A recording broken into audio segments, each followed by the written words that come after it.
ఎవరికైనా ఏదైనా శుభం కలిగితే ఆ శుభానికి కారణం ఎవరు అంటే శంకరుడే. నేను చెప్పట్లేదు ఈ మాట, శాస్త్రములు చెప్పే. శుభములన్నీ కుప్పలు తెప్పలుగా ఆయన పాదముల దగ్గర పడి ఉంటాయిట.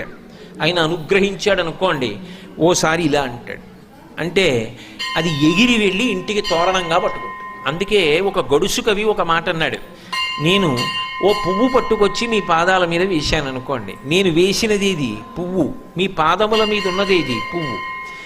నేను ఒక పువ్వు పట్టుకెళ్ళి మల్లికార్జున లింగం మీద వేశాను అనుకోండి, పరమ ప్రేమతో వేశాను అనుకోండి, ఆ పువ్వు ఓ ఏడాది తర్వాత నా ఇంటి మనవడు. నేను ప్రేమతో వేసిన పువ్వు 2 ఏళ్ల తర్వాత నా ఇంట్లో మనవరాలు. నేను ప్రేమతో వేసిన పువ్వు నేను కట్టుకునే ఒక ఇల్లు. నేను వేసిన పువ్వు నాలో కలిగేటటువంటి భక్తి. నేను వేసిన పువ్వు ఏ వయస్సులో నాకు రావాలో ఆ వయసులో